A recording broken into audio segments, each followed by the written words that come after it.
화한옹주는 조선 제21대왕인 영조의 딸로 이름이 용안으로 알려져 있으며 어머니는 찬성에 증직된 이유번의 딸인 선희공 영빈이 씨입니다. 1737년 1월에 태어난 화한옹주는 영조의 12명의 딸 가운데 9째 딸로 태어났으며 영조와 영빈이 씨 사이에서는 1남 6녀 가운데 막내였습니다. 그녀의 친형제 가운데 3명의 언니가 일찍 죽어 1남 3녀만이 남았는데 친언니가 허평옹주, 화여봉주이고 친오빠가 바로 세자인 사도세자였습니다. 화한옹주가 태어났을 당시 아버지 영조의 총애는 큰언니인 화평옹주에게 향해 있었습니다. 화평옹주는 성품이 유순하여 부모 형제들을 잘 보살폈는데 22세가 되던 1748년 하가하여 살던 사저에서 난산으로 세상을 떠나게 되면서 영조는 큰 충격을 받게 됩니다. 당시 화한옹주의 또 다른 언니인 화여봉주도 홀레우 하가하여 궁을 떠난 상태였기에 화평옹주에게 쏠려있던 총애가 화한옹주에게 쏠리기 시작합니다. 그리고 이듬해인 1749년 12세의 화한옹주는 이조 판서와 의정을 지낸 정우량의 아들인 일성이 정치달과 혼인을 하게 됩니다. 당시 예법상 혼례를 치르면 궁을 나가야 되는 것이 원칙이지만 영조는 화평옹주 때와 같이 예외를 적용하여 그녀를 한동안 계속 궁 안에서 살게 합니다. 영조의 맏딸인 화평옹주는 아버지가 자신을 편애하는 것에 대해 동생들에게 늘 미안해하며 사랑받지 못하는 동생들과 아버지의 사이를 현명하게 중재하려고 했던 것에 반해 어린 시절의 화한옹주는 영조의 사랑을 양보하려 하지 않아 남매 사이의 갈등을 유발했습니다. 그러나 어느 정도 나이가 들고 나서는 지나친 편애 때문에 형제들의 미움을 받는 것이 마냥 좋은 상황만은 아니라는 것을 이해할 만한 눈치가 생겼고 남편인 정치달도 화한옹주에게 영조의 사랑을 형제들과 나누라 조언하게 됩니다. 해경궁 홍씨의 한중록에서는 영조가 사도세자보다 자신을 더 편애한다는 것을 불안하게 여겼다는 정치달의 언급을 서술하고 있습니다. 하가한 후 화한옹주는 남편뿐만 아니라 형제들과도 원만하게 지냈는데 특히 사도세자와의 관계에 많은 신경을 썼다고 합니다. 1756년 화한옹주는 첫아이인 큰딸을 낳게 되었고 이에 기뻐하게 됩니다. 영조는 화한옹주의 해산 소식을 듣고 버선발로 달려갈 정도였지만 그녀의 행복은 오래가지 못합니다. 이듬해 1월 그녀의 딸이 세상을 떠나고 말았던 것입니다. 이에 영조는 화한옹주가 큰 슬픔에 잘못되지는 않을까 하는 걱정에 옹주를 궁으로 데려와 보살폈다고 합니다. 그런데 채 한 달도 되지 않은 2월 중순 화한옹주의 남편인 정치달마저 갑자기 세상을 떠나게 됩니다. 공교롭게도 그날 영조의 양비인 정성왕 서씨가 세상을 떠났지만 영조는 왕비의 빈소를 지키지 않고 사별한 딸을 위로하기 위해 화한옹주의 집으로 달려갑니다. 이는 나라의 공모인 왕비의 죽음보다 일개 옹주를 더 중요시한 것인데 허평옹주 때도 그랬지만 정말 유별난 딸 사랑이었습니다. 이러한 모습에 신하들이 경악하며 영조의 옷자락을 부여잡고 늘어지는 수준으로 격렬하게 행차를 반대했지만 끝내 영조는 하고 싶은 대로 하게 됩니다. 이후 영조는 남편과 딸을 한꺼번에 잃은 화한옹주를 보살피기 위해 그녀를 궁에서 살게 합니다. 이듬해인 1758년 1월 17일 영조의 처녀이자 정빈이 씨알 사이에서 낳은 화순옹주마저 세상을 떠나게 됩니다. 당시 화순옹주는 남편인 월성이 김한신이 세상을 떠나자 그녀도 월성이를 따라가겠다며 음식을 끊게 됩니다. 이 사실을 안 영조가 달려가 아버지의 명령이라며 화순옹주의 단식을 막았음에도 불구하고 결국 그녀는 14일 만에 세상을 떠나게 됩니다. 이렇게 또 하나의 자식을 잃고 나자 영조는 화한옹주에게 더 큰 애정을 쏟기 시작합니다. 화한옹주가 황공하여 궁에서 살 당시 영조와 사도세자의 관계는 상당히 좋지 않았습니다. 영조는 세자에게 어려서부터 매우 엄했는데 부자 사이는 점차 멀어져서 나중에는 쉽게 회복되지 않을 지경에 이릅니다. 이런 상황에서 영조가 안쓰러운 마음에 화한옹주를 더 편애하자 사도세자는 노골적으로 질투의 감정을 표시하기도 했습니다.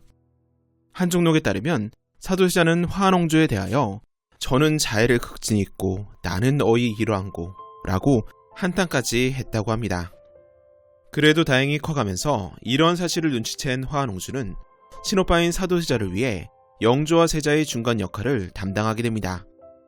영조와 떨어져 살고 싶어하는 사도세자를 위해 영조의 거처를 창덕궁에서 경희궁으로 옮기게 하였고 습창이 나서 고생하던 사도세자를 온양온천으로 떠날 수 있도록 주선하기도 했습니다.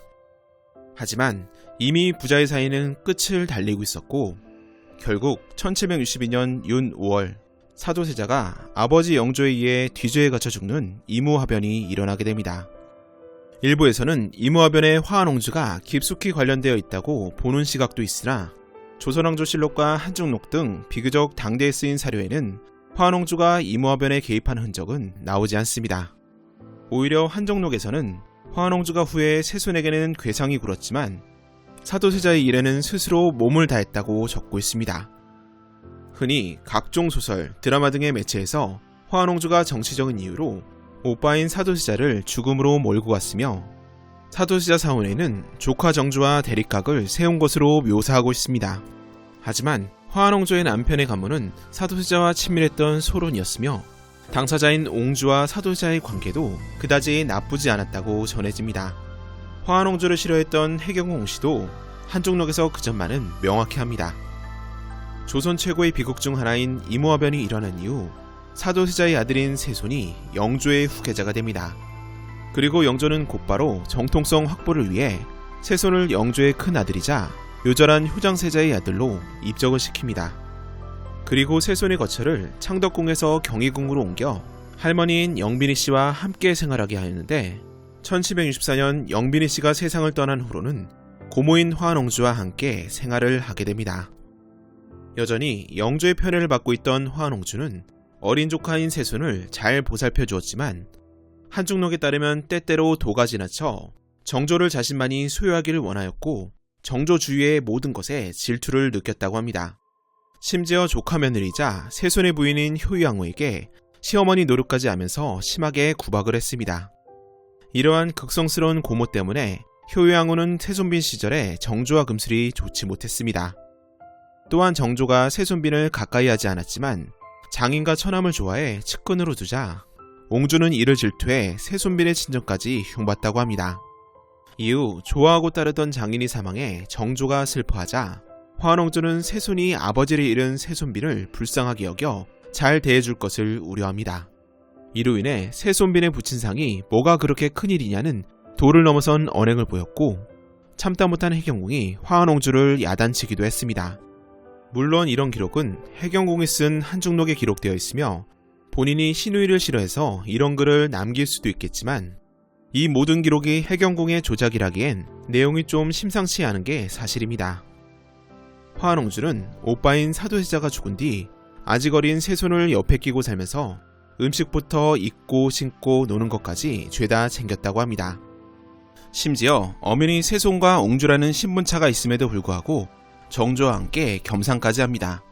그나마 친어머니인 영빈이 씨가 있을 땐 어느 정도 행동을 자제했지만 그녀가 죽고 난 뒤에는 더 이상 거리낄 게 없던지 더욱 조카에게 집착하기 시작합니다. 이런 집착증은 영조와 모습이 많이 닮아 있어서 아버지로부터 편집증을 물려받은 것이 아닌가 하는 주장도 있습니다. 화한옹주의 조카를 향한 비정상적인 애정은 일반적이지 않았기에 어린 세손인 정조에게 부담이 되었고 남편과 사별한 해경궁 홍씨를 더욱 힘들게 합니다. 누가 봐도 화한옹주의 행동이 지나쳤지만 그녀가 워낙 영조의 총애를 독차지하다 보니 혹시나 그녀의 심경을 거스리면 영조의 질책을 받아 잘못될까봐 세손의 친모인 해경궁조차 나서질 못한 것이었습니다. 이후 청소년으로 성장한 정조가 송나라의 역사서인 송사를 편집한다고 촉으로 쓰는데 몰두하자 옹주는 책인 송사를 시샘했고 세손이 궁녀를 좀 마음에 들어한다 싶으면 반드시 회방을 놓았습니다. 하지만 정조가 사춘기를 거치게 되면서 고모의 간섭이 싫었는지 그녀를 점점 밀어내면서 그 둘 사이는 점차 멀어져 갑니다. 한편 일성이 정치달에 죽은 후 화한옹주는 정치달의 친척인 정석달의 아들 정우겸을 양자로 들입니다. 정우겸은 어려서부터 문장의 재능이 있고 배짱도 두둑했는데 화한옹주의 아들이라는 후광까지 더해져 영조의 총애를 받게 됩니다. 그리하여 그는 16세가 되던 1764년에 장원서 봉사에 임명되었고 2년 후인 1766년에는 별시에 합격하여 중앙정치 무대에 등장할 여건을 마련하게 됩니다. 이어 정우겸은 수창과 승지를 거쳐 21세에 개성부 유수로 임명되는 초고속 승진을 하였는데 이 모든 것이 화한옹주와 영조의 후원이 있었기 때문에 가능한 것이었습니다. 그러면서 정우겸은 조정 내에서 또 하나의 세력으로 부상하기 시작하였고, 이 세력은 당파들과 결탁하여 당시 세손이었던 정조의 세력을 위협하는 단계로까지 나아갑니다. 영조의 편애를 받으며 화한옹주와 그의 아들 정우겸이 궁궐 내의 최고 실력자로 부상한 가운데 영조의 몸 상태가 급속도로 나빠지기 시작합니다. 이에 영조는 1775년 10월 세손에게 대리청정을 명하였고, 이 사실을 화한옹주에게도 알립니다. 그런데 대리청정은 매우 미묘한 문제였습니다. 대리청정을 섣불리 받아들였다가는 사사로의 왕위에 관심을 가지는 것으로 보일 수 있는 위험이 있었기 때문입니다. 그러므로 보통 대리청정을 받는 사람은 이를 우선 거절하는 것이 보통이었습니다. 그런 후에 왕이 거듭하여 명령을 내리고 주위에서도 거듭하여 요청을 하면 어쩔 수 없이 받아들이는 모양새를 연출한 후 대리청정을 받아들였습니다. 그러므로 이때에는 왕의 진심을 잘 헤아리는 것이 중요하였고, 왕 또한 자신의 진심을 분명하게 표현할 필요가 있었습니다. 그런데 이때 영조가 자신의 대리청정을 화한옹주에게도 알렸기에 문제가 됩니다. 당시 궁궐 내에 실력자로 부각되었던 화한옹주가 이 사실을 어떻게 받아들이냐에 따라서 세손이 대리청정을 받아들일 것인가 아닌가가 결정될 수도 있는 상황이었습니다.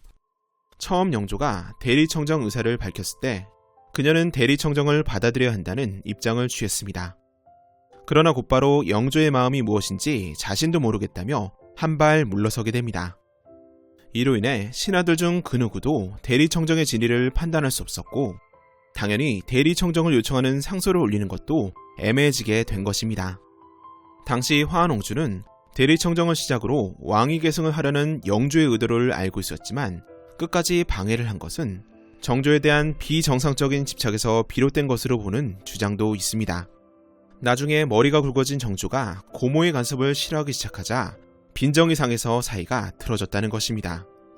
또한 영조실록에서는 대리청정을 방해한 화한옹주의 행동이 양아들 정우겸의 입김에 의해 벌어진 일이라고 기록되어 있습니다.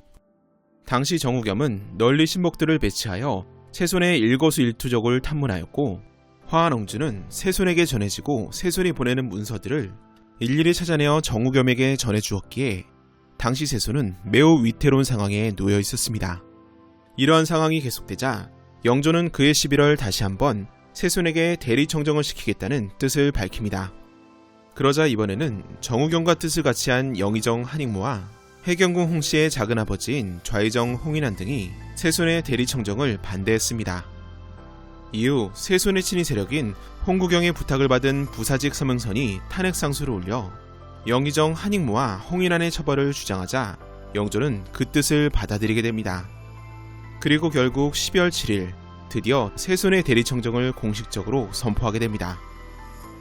1776년 3월 세손이 대리청정을 수행한 지 3개월 만에 영조가 83세의 나이로 승하를 하면서 정조가 25세의 나이로 즉위하게 됩니다. 조카인 정조의 즉위로 화한옹주의 입지는 매우 위험하게 됩니다. 영조가 살아있을 때 화한옹주와 양아들 정우겸은 왕의 총애를 등에업고 정조의 반대 세력으로 성장했기 때문입니다.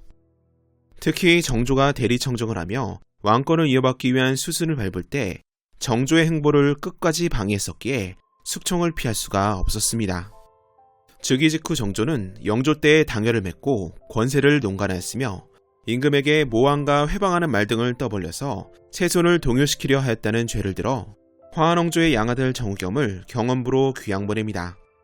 이때 화한옹주도 처벌해야 한다는 상소들이 올라왔으나 정조는 화한옹주가 이미 궁을 떠나 사저로 나갔기에 더 이상 논하지 말라며 옹주를 처벌하지 않습니다.